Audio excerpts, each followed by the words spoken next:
Some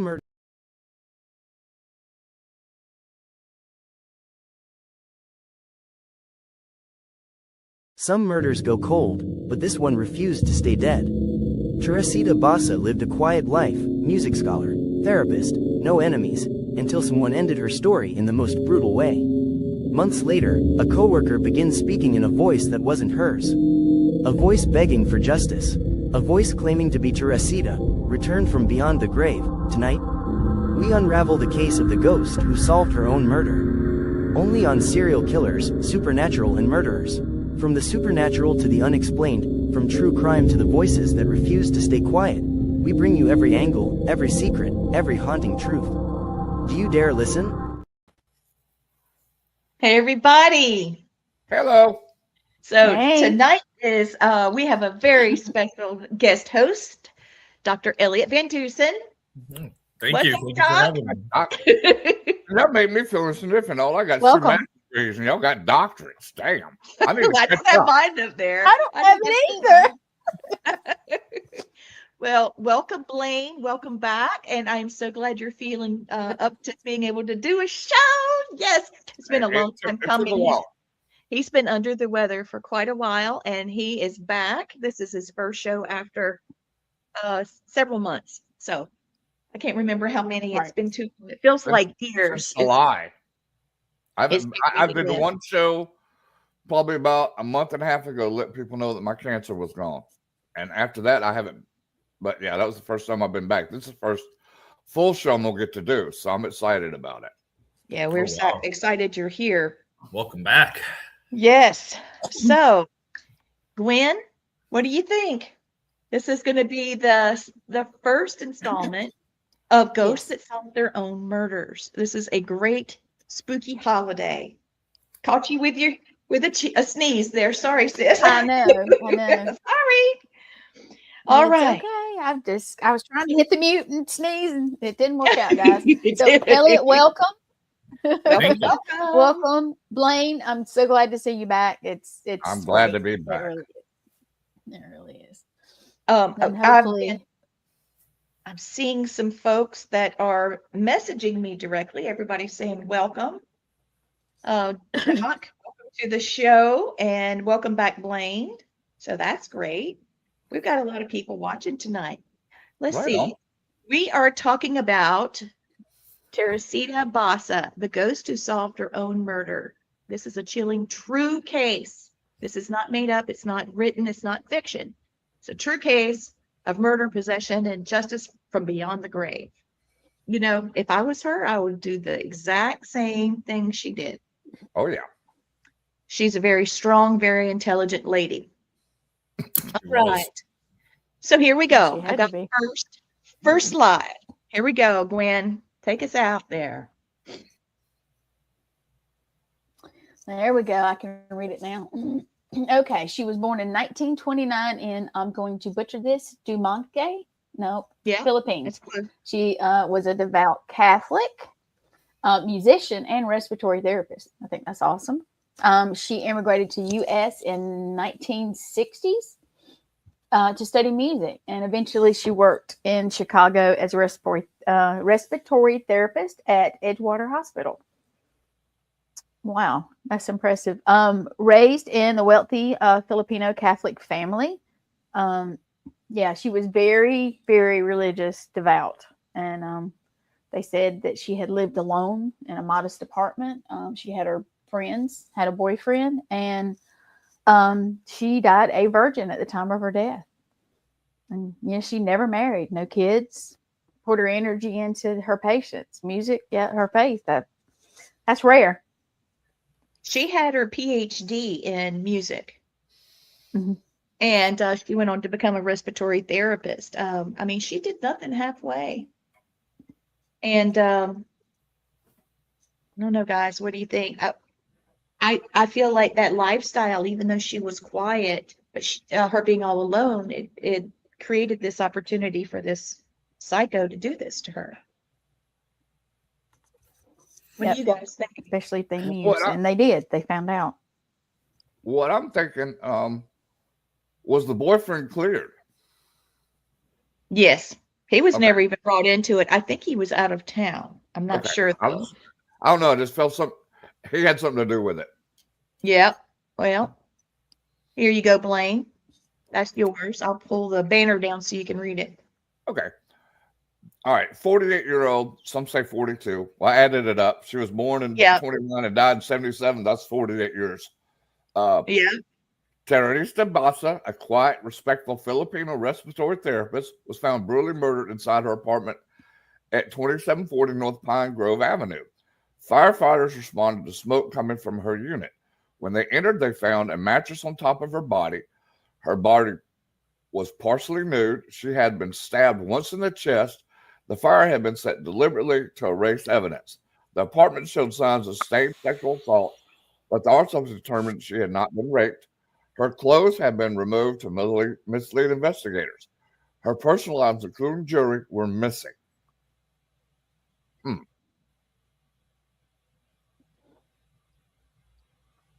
I wonder what else was missing from her house. Yeah. So here we go, Elliott.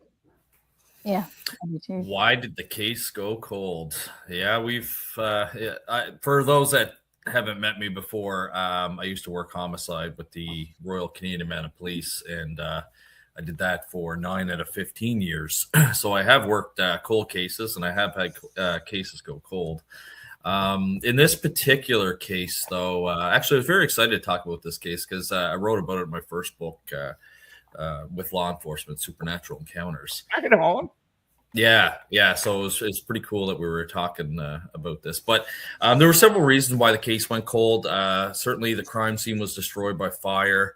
So they did lose a lot of trace forensic evidence there. Any fingerprints or fibers would have been destroyed.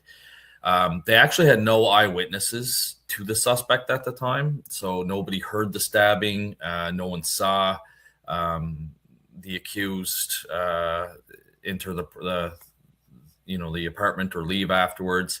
There was no really clear motive because the suspect had staged the homicide scene. So the police walked in and they see an arson, they see a sexual assault, they see a robbery. The place is in shambles.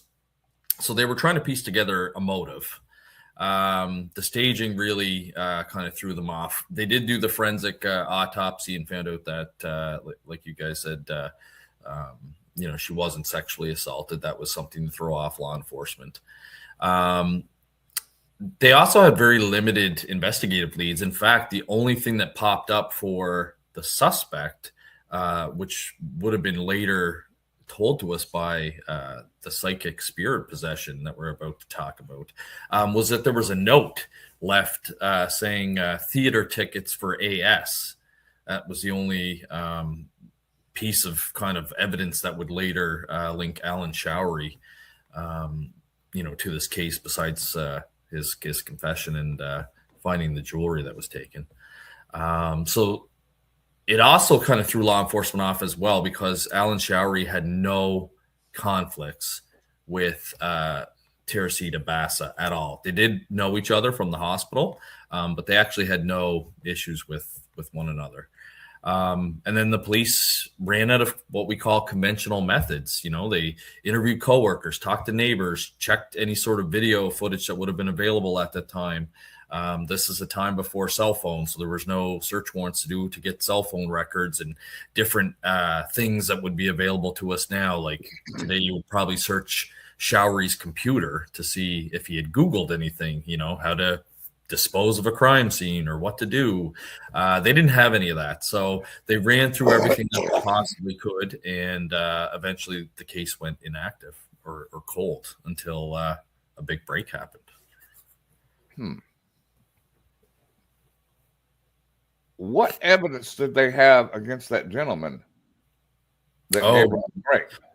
Oh my. So what happened with that is because of the mediumship that happened with Dr. Jose's wife. Okay. They were Filipino as well. They ended up making contact with Dr. Jose Chua made contact with the police. His wife, Remy, was having these psychic fits where she would almost become possessed and would spew out information about the murder. And then after a while, Dr. Chua figured that he should notify law enforcement. So he did. He invited them over to his house. They had come over. He was really nervous when he was talking to them, so he made some small chat with them.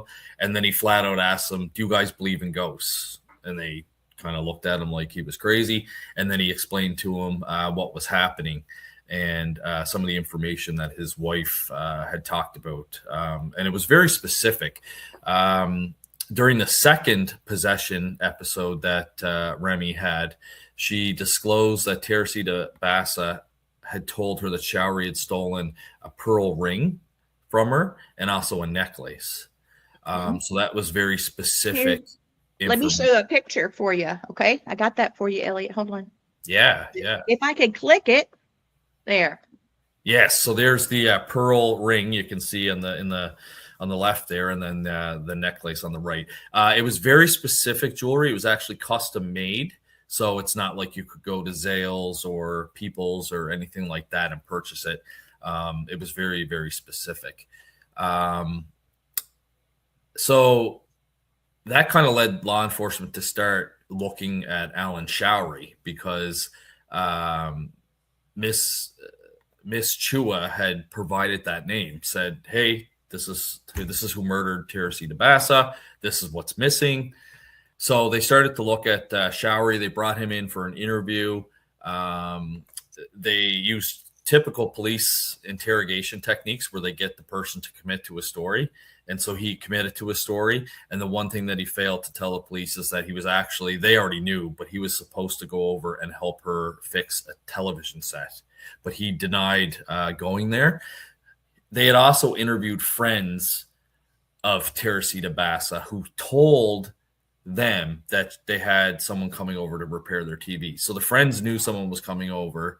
The police figured out that it was Showery that had come over to try and fix the TV, but he denied coming over to her apartment or ever being in there. So then when they confronted him with that lie, his story started to fall apart, and he did actually provide them with a confession.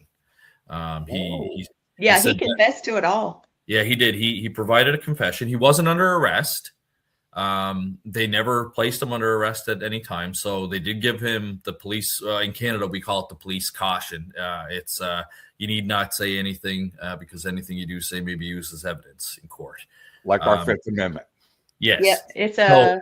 So they did provide that to him, but he continued to talk to them. So anything that he said was admissible in court. And he eventually told them that he had gone to the apartment to rob her. And after he had choked her out, he put the carotid choke on her and knocked her out. And then he realized, oh, she knows who I am. She knows I was here. How am I going to get away with this? So he ended up staging that she was sexually assaulted. He removed her clothes. I took a kitchen knife, stabbed her in the chest, put a mattress over her, and then ransacked the apartment and lit the apartment on fire. So really made like a huge mess of the crime scene there. Here's a picture of him. Let me pop this up real quick. So that's a picture of her apartment after the fire, okay? And he's down there. Let me turn the banner off. There. Now you can see him. I do want to point out like a criminal. Yeah. I do want to put out that Dr. Chua and his wife, Remy, she started working at the hospital a year after Basa was killed. So they did not overlap. It wasn't like just a friend. They just happened to be the same race, the same religion, and they had the same belief system, so she would feel comfortable. Honestly, I feel like she was, in a way, warning her because she was working with this guy. Yeah, apparently she, Mrs. Chua, Remy Chua, did not get along with Alan Showery. She knew him at the hospital. She didn't like him. So there was kind of some skeptical comments made that maybe perhaps she's blaming the murder on Showery because she doesn't like him. and there was some conflict at work. But obviously, throughout the entire case, that wasn't the case. They had some pretty verifiable information. The fact that the jewelry was stolen. In fact, law enforcement went out and interviewed Showery's girlfriend, and they actually asked her. They said, "Hey, did you get any strange gifts from Showery lately?" And she said, "Actually, yeah. In February, shortly after the murder, he gave me 2 pieces of jewelry and told me that they were late Christmas gift presents." And then she produced those pieces of jewelry, and then through all of Teresita Basa's friends, they were able to identify that, yes, that was her ring. Yes, that was her necklace. So that was very damning evidence against Showery. Wow. Didn't she answer the door wearing a piece of the jewelry? She didn't. They actually, she did open the door and they looked at her neck to see if she had the necklace on. But when they went to the house, the initial reason to go to the house was to speak to Alan Showery, but they were aware of the jewelry and they were aware that one piece was a necklace, but they looked at her neck and she was not wearing it at the time. I had seen one of the, there's so many people that have actually covered this case. I did see where they said she was wearing a piece of the jewelry, but I know. Yeah, no, not initially, but she did end up telling them about it, and she did end up turning it over. And like I said, a lot of her friends were able to self-identify that yes, that was Mrs. Basa's. Oh my God, y'all, this is killing me. I'm gonna pop your book up real quick. Oh yeah, sure, yeah. So this is more supernatural encounters from law enforcement by Elliott Van Dusen. There's another one, obviously. That's part. Yeah, the other one, the one before that, supernatural encounters. That's the one that I wrote about Teresita Basa. Because one of the reasons everyone always asks me, how'd you get into the paranormal? Did you have an experience yourself? And I always credit Unsolved Mysteries. And this case was actually on Unsolved Mysteries. Probably saw it when I was a kid, but because one thing that always interested me about Unsolved Mysteries was the fact that I knew I wanted to be a homicide detective, and they would always show you cold cases on Unsolved Mysteries. Oh, yeah. But then every once in a while, they throw a ghost story or a UFO story in. So this one here had both because it had the paranormal and it was a cold case. So I ended up, writing about it in my book. So, someone's got my book. So, well, hey, Elliott, you know what's funny? I got a lot of my cases from police officers. They're the best information because they'll go to calls that nothing's there. And I've had one where cops actually found me and said, "Hey, I want you to come look in this building because every time we go up there, the alarm goes off. There's nothing in the building." He said, "You're a ghost guy. See if you can find it." I walked in there and said, "Well, okay, you got about 4." And his eyes got as big as saucers. He says, "I come in this building every damn night. You're telling me there's 4 ghosts in here?" I said, "That's all I can see at the moment. It's probably more." And he freaked out. Yeah. So he would call me before they would go investigate a location. I said, "Y'all better go clear it first, because if I go in there, I'm shooting somebody." No, it's so true. They do experience a lot, but they don't like to talk about it unless they trust you. So obviously they trusted you. They knew you were into the paranormal. It's the same as me. Oftentimes I was like my fictional hero, Fox Mulder. I'd be ridiculed. Someone would always Google my name. I don't know if it's because I was always solving cases and showing people up, but they'd always Google my name and see that I was involved in the paranormal. And then I instead of get little green men like Mulder was picked on, I'd get proton packs taped to my locker and different funny things like that. Well, that's hilarious. But then, when I retired, and my mother encouraged me to write another book, I said, "Well, I'm not really sure what I'm going to write about," because my first book was Evil in Exeter, and that was about a house in Exeter, Rhode Island that was very haunted. So I said, well, I could reach out to some law enforcement people that I know and see if they've had any experiences. And next thing I knew, I had over 100 stories and put out those 2 books, which was phenomenal because they're all mostly stories that we might not have known if the police officers didn't want to disclose that to us. So Yeah, it's they're a wealth of knowledge. It's just trying to get that information pried from them. I don't know. They just come up, talk to me. I don't even know who they are, and they'll come up and start talking to me about it. So that's good. You lucked out. Yeah. Okay, so I wanted to stop for just a second and realize that I did not tell you guys about Elliott's bio. So I'm going to make a short one here. Elliott is a former Royal Canadian Mountie Police, and he also worked in homicide, sex crimes, and drug enforcement, and he directs a paranormal phenomena research and investigation, blending law enforcement precision with deep parapsychology training. He's studied parapsychology from institutions around the world, from the Rhine Center, from St. Mary's University. He has his Bachelor of Arts degree in criminology from there, and he served for 15 years with the Royal Canadian Mounted Police. And then after that, he has his diploma in parapsychology from Stratford Career Institute, a doctorate's degree in parapsychology from the American International University, and then he's taken additional classes from Nova Scotia Community College, University of Edinburgh's Kostler Parapsychology Unit, and then the Rhine Education Center, and the University of Ottawa. And he's currently working on his Master of Arts in Counseling Psychology degree from Yorkville University. He's also been featured in Discovery Channel, The Globe and Mail, The Daily News, The Chronicle Herald, and several podcasts and radio stations. And he was featured on the show that we met on, Repossessed, that was on Canadian. Yeah. Yeah. I was also on Repossessed where I got to meet Lee. And yeah, we had a great time. That was awesome. And that picture was unbelievable. And it had the symbols up under. We would have never seen it if we hadn't just been in a certain light. It's really. And you need to show everybody the picture because everybody can't picture it in their head like you can. Yeah, it's a painting. I'll see. It's actually a painting. If you guys can see on my screen there on the wall, the red painting on the wall. I do. Okay. Yeah, that was the one that was on the show.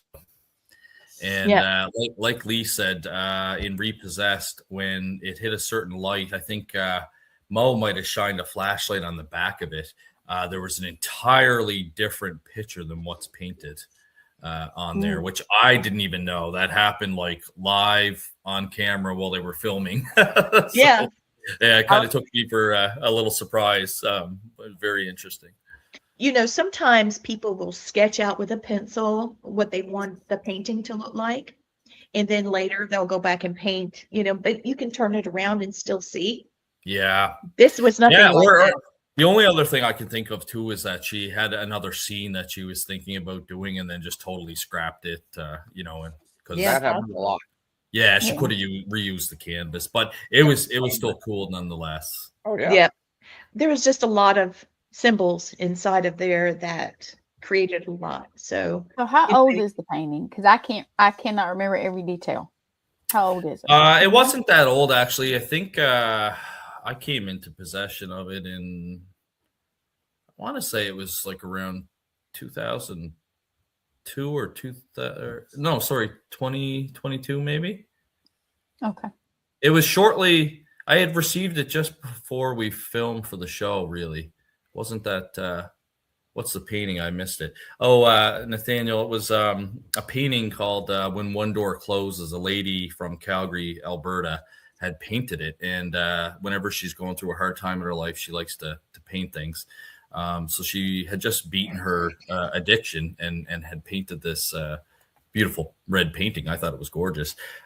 She went on one of those like paranormal kind of Facebook groups, and she said that she was having trouble with the painting and wanted to know what to do with it. She was talking about disposing it, and she thinks it might be haunted. So I reached out to her and I said, well, what's happening? And she explained it, and it kept falling off the wall. It kept like being thrown off the wall. In fact, once it hit her husband. So I said, okay, so that's interesting. I said, I'll pay to have it shipped here if you're looking to get rid of it. And I explained to her about if there's attachments to it. And, you know, I obviously run a paranormal research organization, so we keep it here safe in the office and can keep an eye on it. So she did, but even through the process of trying to ship it to me, she had gone to Staples to get some packaging material. She was almost T-boned. She got the material, packaged it up, left it in the van for the night at her mom's house. When she went out to the van the next morning, somebody had tried to break into the van and rip the door handle right off the van. She sent me a photograph of that. Then while she was at Canada Post, she was trying to ask me how I wanted it sent. And, you know, like they've got like overnight for like $3,000. And then, you know, Yeah. 2 days later, you know, $50. And so anyway, I said, just send it economy. Like, yeah, that's okay. But as she was trying to text it to me, her phone kept glitching out and resetting. And she ended up having to call me because it's almost like something was preventing her from communicating with me. So then I received it, and I haven't had any issues with it at all. No. It's been hanging in my office. I think it was person-centered. Yes. Elliott, I was about to say the same thing. That was the reason it fought it. The spirit that was attached, that painting is attached to that person you got it from. Yeah. Once you got it, the spirit's still with the lady. I can tell you that now. It hasn't moved. It went to another object. Yeah, I think so too, Blaine. I think it was a person-centered phenomena, not so much the item itself. Yeah, and it was the entity was attached to her. It even helped her paint the painting because it wanted that satisfaction of expressing, I'll say it now, his view. Okay, because it was a male. It's still a male spirit. Okay. Mm-hmm, mm-hmm. If you like, I'll tell you what his name is. Go for it. Yeah. His name is Ronaldi Ephraim. He's coming through real strong to me right now. Ronaldi Ephraim. Okay. And he attached himself to her. He liked her energy. And when she was going to get rid of the painting, it made him mad because he felt like he was slighted because she was giving away something that was he helped create. It bruised his ego. And he's still pissed about it. But he won't do anything to you because he's not attached to you or that painting anymore. Once he got put in the envelope and left, he left the painting. And now he's probably sitting in a lamp or a bed, something in the bedroom, but he's still there. You know, that's interesting. I should reach out to her and see if she's experienced anything in her home. Not that I'm looking for any casework. We seem to be swamped as it is. Yeah. I thought after September, October, things would slow down for us, but it's been pretty steady. Elliott, they never do. No, I me and Lee get calls every day on cases around the world. So yeah, we do. So I was thinking that she may have what I was trying to say during the show. In the process of painting the portrait, I often wondered if there was a talismanic haunting where just it's very similar to automatic writing. Okay. yeah, That I felt like maybe she had been guided either by the spirit or by it could be a past life even, but memory, you know, and with her having so many problems that she had personally, I feel like she created something here. And it was as she was trying to get rid of it, you know, expressing it, pushing it through, keeping it attached to her. Very like a topomatic. It picked up on her when she was having her issues. Because that is a topomatic type of haunting. Oh, yeah. So that's what I always thought. You know, it could have been multiple things for that matter, but trauma infusion is definitely something that all hauntings, you know, there's something about the trauma, violent death, extreme emotional events that create a haunting anyway. And I'll give you a little bit more too. The reason he chose her because he went through the same issue she did with the addictions. And he got himself off the addiction, so he lapped onto her because he wanted to help her get through her addiction as well, like she had been done to him because his addiction actually ended up killing him when he was trying to come off, when he was trying to make himself right.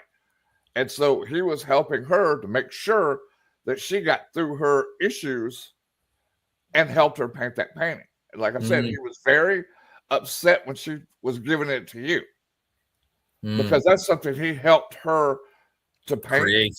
Helped her create, and it helped her with her healing as well.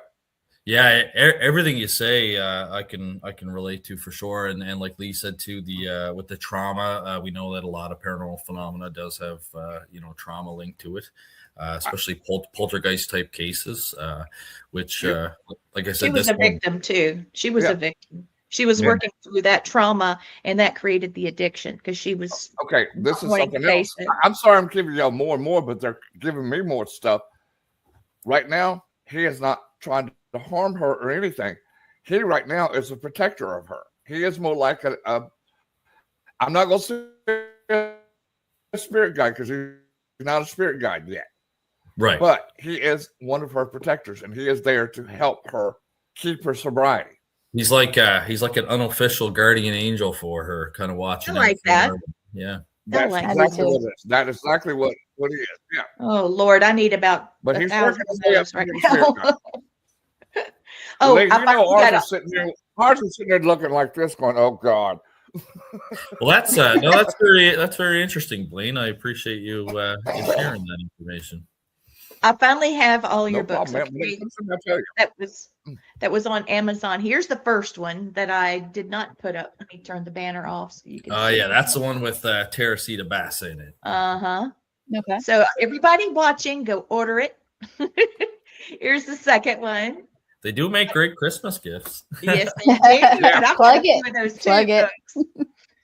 Okay, and then here's this one, Evil in Exeter, yeah. Exeter. Yeah, that was the first book I wrote. It was a pretty wild investigation that I did at a private house in Exeter, Rhode Island. I struggle with calling it a demon case, but if you look at the demonology literature, it certainly matched that. I think it's my social science background in parapsychology that makes me want to fight that term, but it was something very, very evil. We'll just call a malevolent spirit because a lot of those. I haven't encountered anything like that case since then. We'll have to talk about it. Yeah. I would like to know more. Now you got me all intrigued. Get me back on the show on time, and we'll talk about that one too. I could probably take the whole hour talking about that one. That sounds great. I love to hear it because I like to hear other people's experiences with malevolent spirits and see what kind of similarities we have.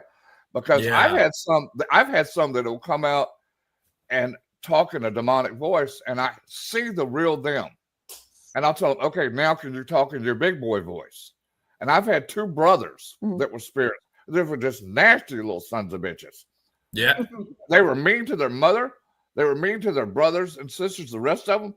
And what got them to calm down was their actual mother coming up and slapping a knot upside both of them's head. Whack. That was a funny thing. When a spirit's mama comes in there and sets him straight. I'm 60 years old and my mother was still here. I'd hear her voice and I'd be like, "Yes, ma'am." That's what they did.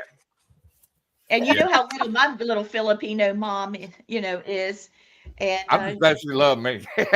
She loves you.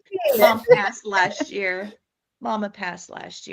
And that's why this case was so personal to me, because something about Basa reminds me a bit of Mom. But it's not just Basa, it's also Remy, because Mom had those gifts.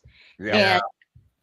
And I find it very intriguing of how the Catholicism in the Philippines has also embraced part of the original religion of the islands.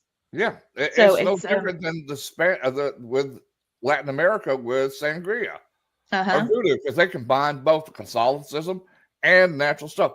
No different than what the Romans did when they started Christianity. They incorporated a bunch of pagan beliefs in the system to keep people together.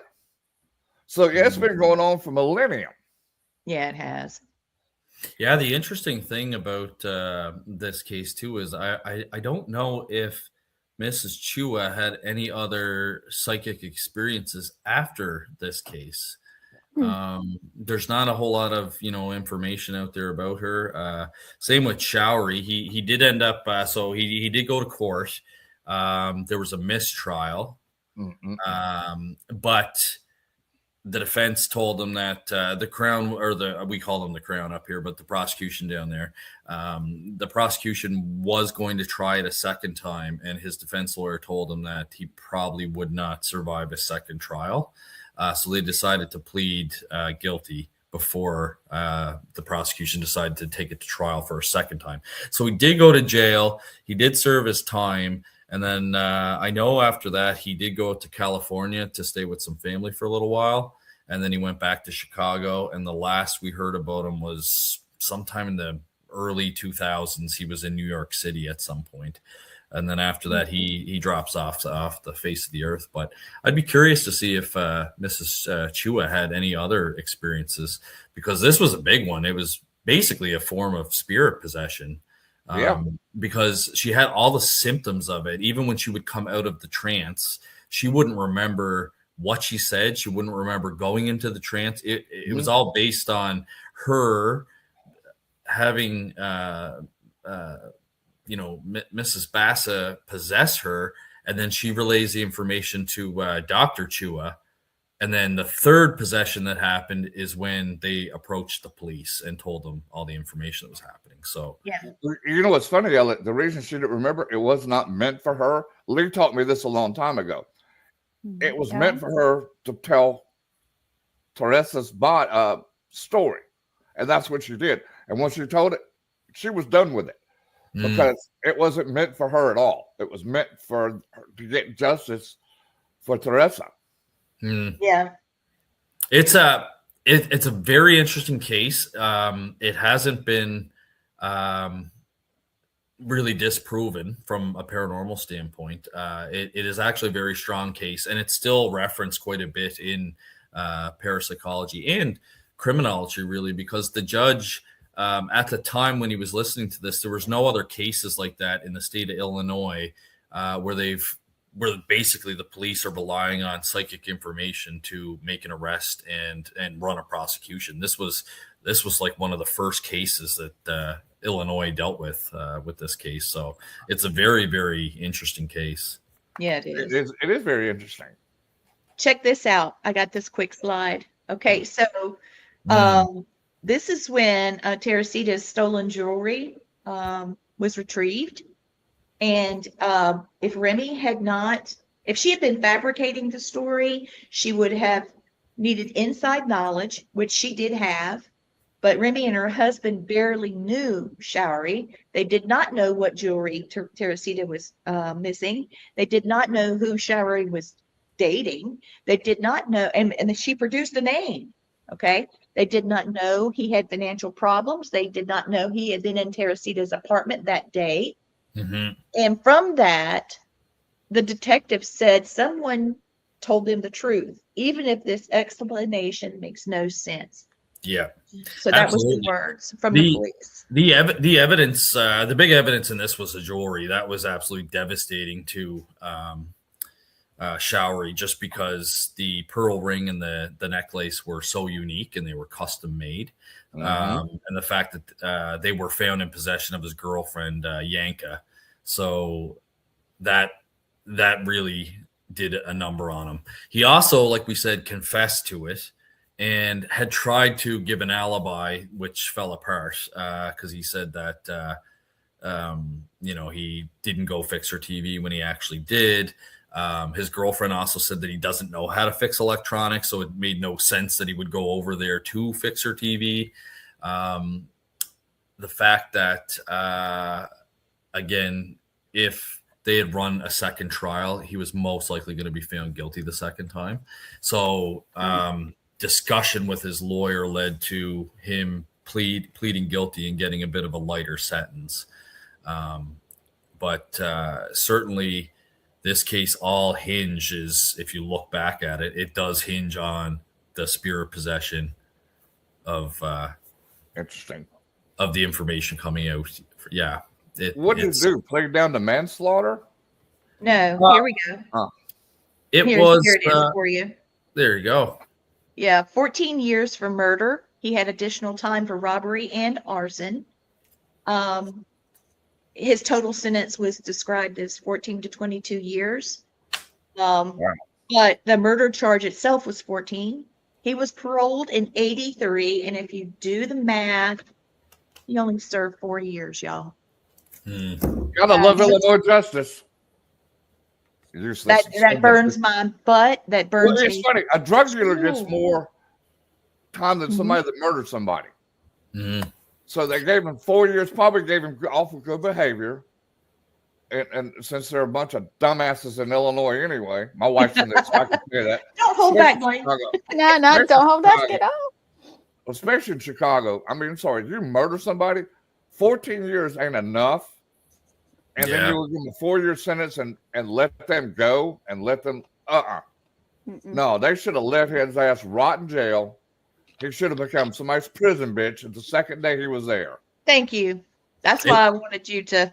It's shocking that, that he got out or that he made it out alive too. A lot of them don't make it out of jail because they obviously have their own altercations in there. But very sad case because, like you said, it sounds like Mrs. Basa was just a very hard-working newcomer to America. You know, she had come to America to restart her life, make a better life for herself, and it's tragic. And he did confess that he needed rent money. The rent was due. He lived about half a mile from where Teresita Basa lived. He was living with his girlfriend, and the rent was due, and he needed rent money. And the sad thing is I think he walked away from her place with $30 cash and those 2 pieces of jewelry. It's almost like a very stupid murder because obviously there was other valuables still left there that he could have taken. He made an absolute mess of the apartment building, and it is an apartment building, so it probably affected other residents as well. The reason why the police were called is because people smelled smoke. So the fire department went there, and of course, there was probably smoke damage, water damage. This guy, I'm surprised he wasn't punished harder. Like I said, I wish he'd have got him been somebody's prison bitch about the second day he was there, and then made him feel like shit for killing an older lady, Yeah. For $30. Would you like to see the newspaper clippings?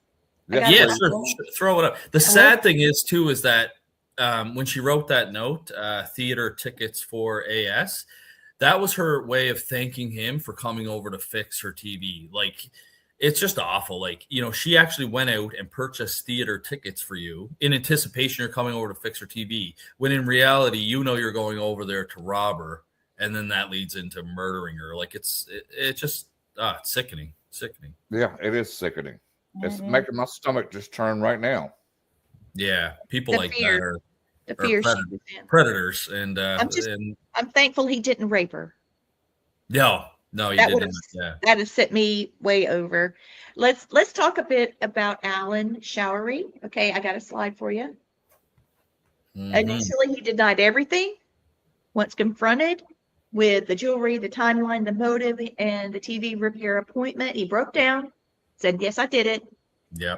If the possession had been a lie, coincidence, or delusion, it would not have matched evidence exactly. It was perfect.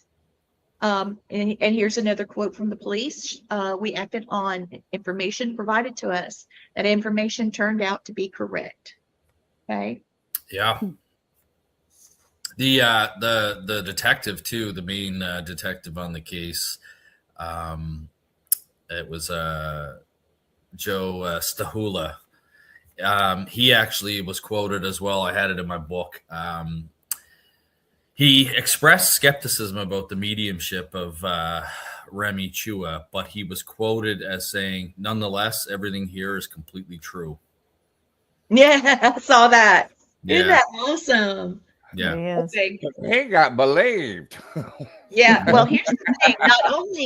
Not only did he got called out, but it scared the stuffing out of him, because here we go. After prison, Alan Showery did not build a new life. He hid his life. I used AI to try to build a psychological profile, and based off of this case, and it said that he was avoidant, he had low empathy. He was an offender with low empathy who feared exposure more than he feared justice. He slipped into the cracks of society, changing addresses. He moved to New York, by the way. Yeah, I see you got that in there. That's perfect. Yeah, because I know when he got paroled, he did go to California with family for a little bit. And then he did make his way back to Chicago. And then the last known location for him was New York.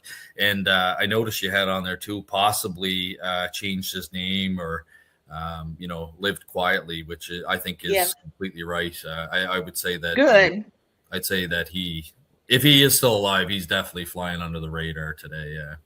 Well, I knew you had covered this one, and so I wanted to make sure I had as many details as possible, because I just didn't know. It's our first time doing something like this together, so I wanted it to be right. But it was great, yeah. And like you said, I think you're right. I think his personality, I don't think that he would like that kind of exposure. So he probably, does live a very quiet life after this. And just look at how disgusted we are. So if anyone, Googled him and found out what he did to this poor lady, he's not going to be welcome with open arms, So. Yeah. And what would happen if he met a woman and she demanded total transparency and the truth? He told her for $33 and a couple pieces of jewelry he gave to his girlfriend. Well, that's just it. Those are trophies. Can you really trust this guy? Like he murdered somebody for $30 and 2 pieces of jewelry. And this woman that cared about it. Yeah. He had been her handyman because she was in her 40s, never married, here by herself. He was a guy from work, needed the extra money. She thought she was helping him, and she ended up being a victim. I hope he died miserably. I hope nobody, grieved for him. I hope nobody claimed his body. Nothing but ugly stuff for that guy, because I'm hoping a crackhead shanked him in New York. You never know. Yeah. I looked and I looked. I looked and I looked. I couldn't find it. And I tried to spell his name different ways. I couldn't find anything. Yeah, no, it's I didn't find anything that confirmed that he's deceased or anything yet either. But it is possible. But there's not much on him. He kind of just disappeared after, he did his time. At least he didn't go out and do it again. That we know of. That we know of. Yeah. Because they did it once, they might go try to do it again. He might be desperate again and go try to rob somebody and kill them too. You never know. I would say this is one of the only homicide cases in North America policing history, really, in which information was obtained through a paranormal experience that directly led to verifiable physical evidence in a confession.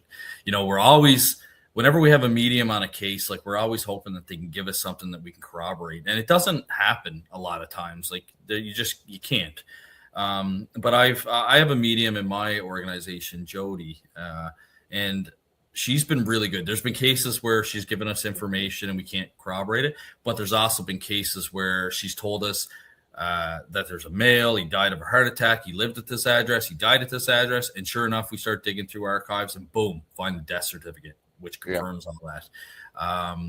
She's had some amazing hits, but this case here, like I said, it did go legitimately cold, and because of that spirit possession with Dr. Chua's wife, that is the whole reason why this case got broken open, was the paranormal. So I went on Ancestry to try to find this guy, okay? Because I have been looking and looking. Yeah. And looking. I went on Ancestry, and you know how, oops, sorry, I kicked my laptop. All these records indicate that, no birthday for him. None of the archives of the trial. Well, Ancestry has him March the 25th, 1946. He was born in New York City, and he died in Brooklyn in 1995. Oh, get out. Yeah, and his parents were listed under a different surname. So, not sure what to make of that. His mother was Shirley Henry. Father was Ernest Cambridge. But his name is spelled the same. I'm trying to find out what he died from. I am so excited. I don't know why I decided to go to Ancestry, but here I am. You think all over here is shanked in the face. That would be cool. Do you think he lived under another name? I'm sure he did. Most of the time? Well, I guarantee you the reason his parents had different names is they came over here and tried to give themselves more Americanized names. Oh, yeah. Which is very common in New York. Well, he didn't. He was born here. He's born in New York. She was the one that came over. Doggone it. I'm trying to. It's not going to let me. It's not going to let me. But I guess I could. I bet you I could look and look up his parents now, and maybe I could get a docket or something. I don't know. I'm trying. Really, if I find it, I'll look. I'll tell you if I find it. That's really interesting that that you found that through Ancestry. He was 32 when he did the deed, so he had to live, 3/4 of his life dealing with it. Yeah. Dealing with what he did and not having a life. Well, hopefully he's paying his dues now then. Oh, yeah, he is. Oh, yeah. He's not having a fun time where he's at. I guarantee you that. Yeah, that's torture. So what do you have coming up now? We have talked about poor Miss Teresa Basa. Teresita. I want to call her Teresa because it's spelled so close. Yeah. So what do you have coming up, Elliott? I know you have paracons and things. We haven't find out more about you. So yeah, we've got a couple of investigations on the go. So my investigators are tied up with those. We have a webinar coming up Thursday. We're going to start doing a once a month webinar through PPRI, just another way to kind of reach out to the public. It's pretty low cost. We're asking just for a $5 fee, and you can make a donation to PPRI as well. And that's just to help us pay to use the webinar software. Again, we're a nonprofit organization, so we try and get all our bills covered through fundraising. And so on Thursday, December 18th, I have a friend of mine, Lee Hatfield, is going to talk to us. He's from the United Kingdom, and he's going to talk to us about Christmas ghosts because over in the United Kingdom, it's kind of a Christmas tradition to talk about ghost lore. So we're gonna talk about some of that, and so I do have that one coming up. We're also planning our 2026 Halifax Paranormal Symposium. This will be the 4th year for it. I started it 4 years ago already. Hard to believe it's been 4 years. I can't believe it. Yeah. So we're starting to plan that. We are expanding this year to 2 days. So initially it was 1 full day. But now this year it is going to be 2 full days, and that's going to be held again in Halifax, Nova Scotia, Canada, for anyone listening. And it's going to be October 16th to the 18th. It's around my birthday. Yeah, it is. Perfect time. Yeah. October 20th. So that's interesting. Yeah. I think it'll be great. Like I said, each year we bring in different guest speakers. We bring in different topics. We've had demonology, we've had psychokinesis, we've had ghosts and hauntings, we had Ouija boards, we had electronic voice phenomena, Bigfoot, cryptozoology. So this year we're looking at doing a whole bunch of different topics, and I'm just in the process of waiting to hear back from our guest speakers that we reached out to. So, if you follow my website, ppri.net, that has all the details on there for everything to get in touch with me, get in touch with anyone from my organization. We're always doing something, whether it's investigation, research, or education. Those are our 3 priorities. Right on. Yes. I keep thinking about our girl here, Teresita, and he killed her to keep her quiet, but yet she had the last word, right? No. Oh, she did. She had the last word, and she had an impact on him for the rest of his life, and I hope he's having to deal with it. I hope she's able to confront him. Lee, I like how you worded it earlier, Lee, like how much like of a strong woman she was. Like, she was so strong that she like possessed one of her coworkers and, you know, got her story out. That's how strong this woman was. And Yeah, I think that's awesome. Like, well, my hashtag for tonight is witness possessed. You got it, Lee? You got that? Witness possessed. Yep. Oh, I love that, Blaine. Yeah. I think it's fantastic. And I hate that the lady died because I have a strong love for Filipino people because they've always been very nice to me and always treated me like I was family, fed me, make sure. I served in the military with a whole lot of Filipinos, and I've never had a bad experience with a Filipino person ever in my life. Oh, they're always so friendly. They're always so chipper. We have a lot of them in Sydney, where I live here, Sydney, Nova Scotia. And yeah, they're always so friendly. They're always so chipper. We got invited to Meadow. My daughter, she's 5, had a birthday party, and it was a Filipino family, and they made a bunch of like Filipino dishes. I don't even know what I was eating, but it was so good. Oh, all of it was good. I was eating these like deep fried rolls and like lumpia, all this stuff. Yep. Oh, it was amazing. Oh, dude, I don't even know how bad I miss Filipino food because I can't eat really any food right now. I would kill somebody for some lumpia or some chicken adobe right now. Oh my god! Yeah, there was a chicken dish. I wonder if that's what it was. There was a chicken dish there. Yeah, it was so good. Oh my god! Yeah, I don't even know what I was eating, but it was unreal. Goodness. It's crazy. All right. So what we got coming up next week, Lee? I got you right now. I'm creating the banner for it. Oh. Are you going to be able to join us, Elliott? Monday? I might be able to. Yeah, I might be able to.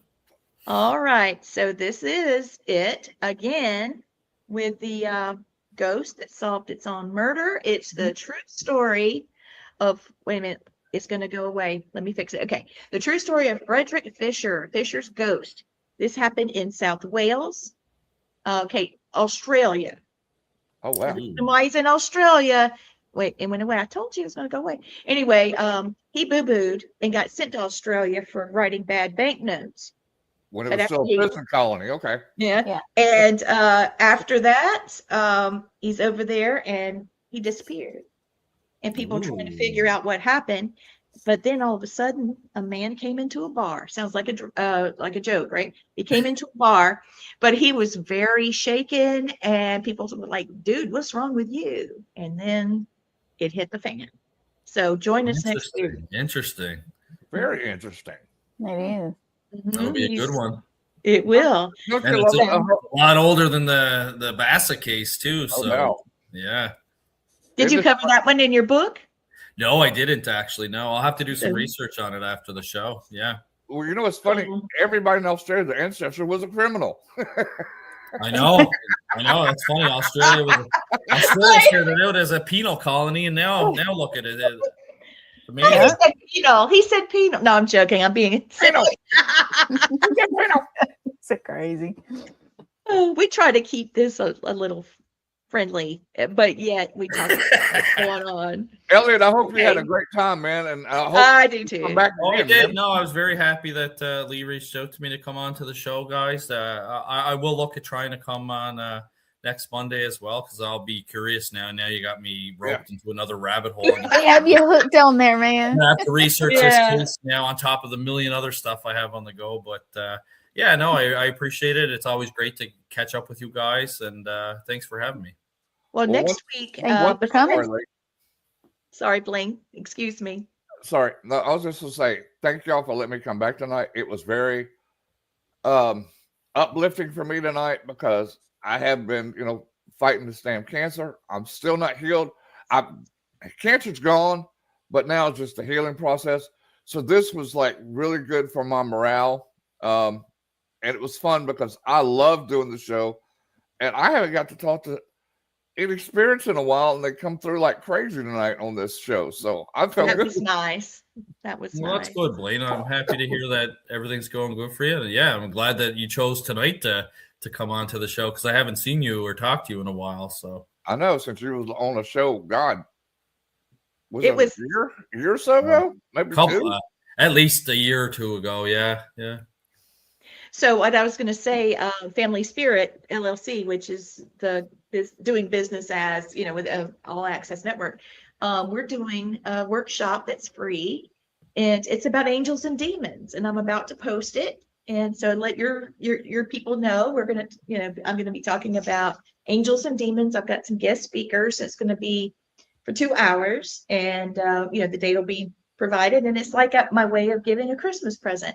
I've done this before and people love it, and so we're going to bring it back up again and talk about fantastic about it. Yeah, I'll keep an eye out for your post, and I can let all my former demonology students know, and they may be interested in attending. Yeah, that'd be great. And please let Gwen know, let Blaine know, let us know how we can help you. We're going to monetize and do different things for All Access Network, but we do what we do for people that need us.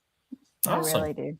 Yeah. So that's all, no cost with our family, our para family. Para family. And hey, Blaine, at least you felt good enough to give me crap. So I know you're getting better. I know, huh? Yes. See, if I don't give Gwen crap, she thinks I don't love her no more. So there you go. I think you're very sick, and it makes me very depressed and just sad. Ask Lee. I lost it one day, and I was like, "Oh, it was horrible." So yeah, she really did. I did, because if he's not giving me crap, Elliott, then he's not feeling good at all. Not feeling well. Yep. No, people, right? Yeah. Once you get to know them, you know them. So, yeah. Blaine, it's good to see you on. Guys, I have yet another show, because that's how it is. So you go pair hoe, get you some. Yeah, but guys, if you are interested, Raven Wolf and Christopher Brown, let me use his whole name. They have Carl and Keith Johnson on tonight. Oh yes, that'll be the twin demonologists. Yeah, and they're very knowledgeable. And I like having them on every once in a while. So we got them on, and that'll be at 9:30 Eastern, and you figure it out about the other time because I'm in Central right now, so my brain's spinning. So, all right, so I'm going to go ahead and end the show so you can say goodbye to Gwen. Yes. Ready? Three paragraphs, super quick. Justice doesn't always walk on 2 feet. Sometimes it drags chains. Sometimes it whispers in the living ear, and sometimes it steps out of the shadows to show exactly where the truth lies. We do not celebrate murderers here. We honor the victims, the one who fought back from the other side. And we thank you for joining us in this cold, haunted corner of true crime until the next descent into the unexplained this coming Monday. Stay curious, stay cautious, and listen to voices that justice could not silence. Awesome.